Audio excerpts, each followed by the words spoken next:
सोलापुर में रासायनिक खाद की कीमतों में 10% से अधिक की बढ़ोतरी हो गई है, जिसमें खेती करना और भी मुश्किल हो गया है। बढ़ती लागत, घटती आमदनी और प्राकृतिक आपदाओं की मार झेल रहे किसान पहले से ही संकट में है और अब अंतर्राष्ट्रीय हालात, खासकर खाड़ी देशों के युद्ध का असर कच्चे माल पर भी पड़ने लगा है, जिससे खाद की कीमतें और बढ़ती जा रही है। इसका सीधा असर देश के खाद के दामों पर पड़ रहा है, जिससे आगामी खरीफ सीजन में खेती की लागत काफी भारी पड़ रही है। किसानों का कहना है कि बढ़ती कीमतों और खाद की कमी के कारण खेती करना मुश्किल होता जा रहा है और सरकार को इस पर नियंत्रण व नियमित आपूर्ति सुनिश्चित करनी चाहिए। अब ऐसे में देखना होगा कि बढ़ती खाद कीमतों को लेकर प्रशासन द्वारा क्या कुछ समाधानकारी उपाय किसानों के हित में किए जाएंगे।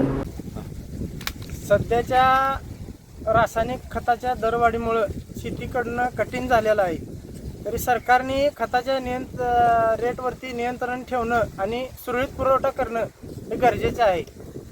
अशा महागाईमुळे दरवर्षी रेट जर वाढत राहिले तर शेती करायची कशी?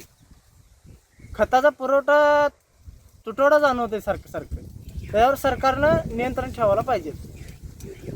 की आता सध्याच्या घडीला पोटॅश म्हणा किंवा युरिया अजिबात मिळत नाही, मिळतंय ते पण लिंकिंगने मिळतंय। त्याच्यामुळे शेतकऱ्याने शेती करायची कशी ही लय मोठी पंचायत झाली। ऐन उन्हाळ्यामध्ये आता पाणी असून खत मिळत नाही, करायचं काय ह्या गोष्टीवर? ह्याच्यावर पण सरकारने आणि शेतकरी संघटनांनी पण लक्ष देणं गरजेचं आहे।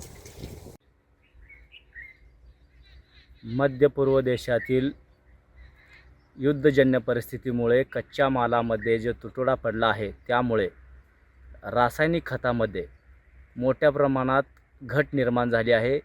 त्यामुळे भारतामध्ये किंबहुना महाराष्ट्रातील शेतकऱ्यावरती मोठे संकट आले आहे। रासायनिक खताच्या किमती मोठ्या प्रमाणात वाढल्यामुळे, त्या गगनाला भिडल्यामुळे शेतकरी आता सध्या संकटात आला आहे। त्यामुळे सरकारने या संकटावरती मात करण्याचा प्रयत्न केला पाहिजे, जेणेकरून जगाचा पोशिंदा हा जगला पाहिजे आणि इतरांनाही जगवला पाहिजे।